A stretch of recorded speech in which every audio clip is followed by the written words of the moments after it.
Hello friends, ಎಲ್ರಿಗೂ ನಮಸ್ತೆ. ಸ್ವರ್ಣ ಕಿಚನ್ಗೆ ನಿಮ್ಮೆಲ್ಲರಿಗೂ ಸ್ವಾಗತ. ಇವತ್ತು ನಾವು ನಮ್ಮ ಕಿಚನಲ್ಲಿ ನುಗ್ಗೆಕಾಯಲ್ಲಿ ಮಸಾಲ ಮಾಡ್ತಾಯಿದ್ವಿ. ತುಂಬ ಈಸಿಯಾಗಿ ಮಾಡ್ಕೋಬೋದು, ತುಂಬಾ ಟೇಸ್ಟಿಯಾಗಿರುತ್ತೆ. ಸೊ ನಾವೀಗ ಟೈಮ್ ವೇಸ್ಟ್ ಮಾಡೋದು ಬೇಡ, ರೆಸಿಪಿನ ಸ್ಟಾರ್ಟ್ ಮಾಡೋಣ.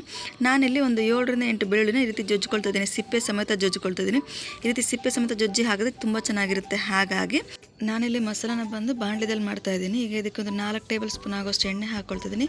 ಹಾಗೆ ಇದಕ್ಕೆ ಒಂದು 3 ಒಣಮೆಣಸಿನಕಾಯಿ ಹಾಕ್ಕೊಳ್ತಾ ಇದ್ದೀನಿ. ಒಂದು ಅರ್ಧ ಟೇಬಲ್ ಸ್ಪೂನ್ ಆಗೋಷ್ಟು ಜೀರಿಗೆ, ಒಂದು 3 ರೆಕ್ಕೆ ಆಗೋಷ್ಟು ಕರಿಬೇಲನ್ನು ಹಾಕ್ಕೊಳ್ತಿದ್ದೀನಿ. ಇದೆಲ್ಲ ಸ್ವಲ್ಪ ಲೈಟಾಗಿ ಎಣ್ಣೆದಲ್ಲಿ ಚಿಟಪಟ ಅನ್ನಲಿ.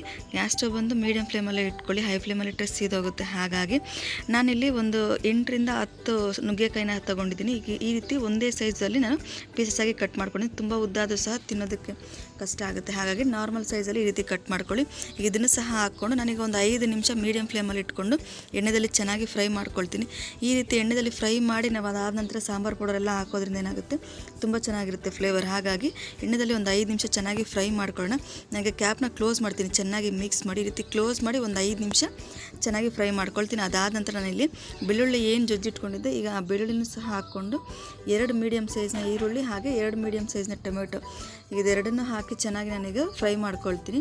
ನಾನಿಲ್ಲಿ ಒಂದು 8ರಿಂದ 10 ನಿಮಿಷ ಈ ರೀತಿ ಫ್ರೈ ಮಾಡ್ಕೊಳ್ತೀನಿ. ನಾವು ಈ ರೀತಿ ಚೆನ್ನಾಗಿ ಮಿಕ್ಸ್ ಮಾಡಬೇಕು. ಅದಾದ ನಂತರ ಕ್ಯಾಪ್ ಕ್ಲೋಸ್ ಮಾಡಬೇಕು. ಈ ರೀತಿ ನಾವು 8ರಿಂದ 10 ನಿಮಿಷ ಮಾಡ್ಕೋಬೇಕಾಗುತ್ತೆ. ಆಗ ಹಸಿ ವಾಸನೆ ಹೋಗುತ್ತೆ ಮತ್ತು ಈಗ ಮಸಾಲೆ ಸಾಂಬಾರು ಸಹ ಸ್ವಲ್ಪ ತಿಕ್ಕಾಗಿ ಬರುತ್ತೆ. ನೋಡಿ, ರೀತಿ ನಾನು ಕ್ಯಾಪ್ನ ಕ್ಲೋಸ್ ಮಾಡ್ತೀನಿ.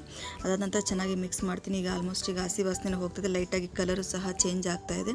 ಈ ರೀತಿ ಮಾಡ್ಕೊಳ್ಳೋದ್ರಿಂದ ಏನಾಗುತ್ತೆ, ಟೇಸ್ಟ್ ತುಂಬ ಚೆನ್ನಾಗಿರುತ್ತೆ. ಹಾಗಾಗಿ ಈಗ ಇದಕ್ಕೆ ರುಚಿಗೆ ತಕ್ಕದಷ್ಟು ಉಪ್ಪನ್ನ ನೋಡಿ ಹಾಕೋಬೇಕಾಗುತ್ತೆ. ನಾನು 1 ಟೇಬಲ್ ಸ್ಪೂನ್ ಆಗೋಷ್ಟು ಹಾಕಿದೆ. ಹಾಗೆ ಒಂದು ಅರ್ಧ ಟೇಬಲ್ ಸ್ಪೂನ್ ಆಗೋಷ್ಟು ಗರಂ ಮಸಾಲ, ಹಾಗೆ 1.5 ಟೇಬಲ್ ಸ್ಪೂನ್ ಆಗೋಷ್ಟು ಧನಿಯಾ ಪೌಡರ್ ಹಾಕ್ಕೊಂಡಿದ್ದೀನಿ.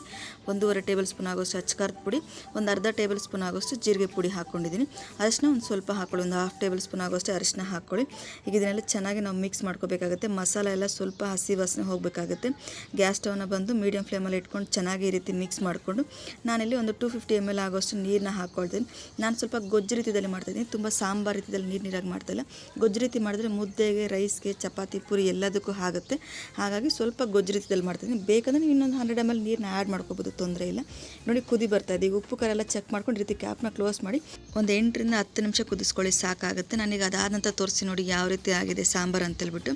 ನೋಡಿ, ಈ ರೀತಿ ತಿಕ್ಕಾಗಿದೆ. ಈಗ ಇದಕ್ಕೆ ನಾನು 2 ಟೇಬಲ್ ಸ್ಪೂನ್ ಆಗೋಷ್ಟು ಕೊತ್ತಂಬರಿನ ಹಾಕ್ಕೊಂಡು ನಾನು ಡೈರೆಕ್ಟ್ ಸರ್ವ್ ಮಾಡ್ಕೊಳ್ತೀನಿ. ನಾನಿಲ್ಲಿ ರೈಸ್ ಮಾಡ್ಕೊಂಡಿದ್ದೆ, ನೀವು ಬೇಕಾದ್ರೆ ಮುದ್ದೆ, ಚಪಾತಿ, ಪೂರಿ ಯಾವುದಕ್ಕೆ ಬೇಕಾದರೂ ಸರ್ವ್ ಮಾಡ್ಕೋಬೋದು. ತುಂಬ ಈಸಿಯಾಗಿ ಮಾಡ್ಕೋಬೋದು, ತುಂಬಾ ಟೇಸ್ಟಿಯಾಗಿರುತ್ತೆ. ಈಗ ನುಗ್ಗೆಕಾಯಿ ಸೀಸನ್ ಅಲ್ವಾ, ಹಾಗಾಗಿ ಈ ರೀತಿ ನುಗ್ಗೆಕಾಯಲ್ಲಿ ಡಿಫ್ರೆಂಟಾಗಿ ರೆಸಿಪಿ ಮಾಡಿ ನೋಡಿ, ನಿಮಗೂ ಇಷ್ಟ ಆಗುತ್ತೆ ಅಂದ್ಕೊಳ್ತೀನಿ. ನಿಮ್ಗೆ ಇಷ್ಟ ಆದರೆ ನೀವು ಸಹ ಒಂದ್ಸರಿ ಟ್ರೈ ಮಾಡಿ ಕಮೆಂಟ್ಸಲ್ಲಿ ತಿಳಿಸಿ ನಿಮ್ಮ ಮನೆಯಲ್ಲಿ ಯಾವ ರೀತಿ ಬಂತು ಅಂತ ಹೇಳ್ಬಿಟ್ಟು. ಹಾಗೆ ನಿಮ್ಗೆ ಈ ವಿಡಿಯೋ ಇಷ್ಟ ಆಗಿದ್ದರೆ ಲೈಕ್ ಮಾಡಿ, ಶೇರ್ ಮಾಡಿ, ಹಾಗೆ ನನ್ನ ಚಾನಲ್ ಸಬ್ಸ್ಕ್ರೈಬ್ ಮಾಡೋದು ಮಾತ್ರ ಮರಿಬೇಡಿ ಅಂತ ಹೇಳ್ತಾ ನಾನು ಈ ವಿಡಿಯೋನ ಇಲ್ಲಿಗೆ ಮುಗಿಸ್ತೀನಿ. ಮತ್ತೊಂದು ಒಳ್ಳೆ ವಿಡಿಯೋ ಜೊತೆ ಬರ್ತೀನಿ. Thank you.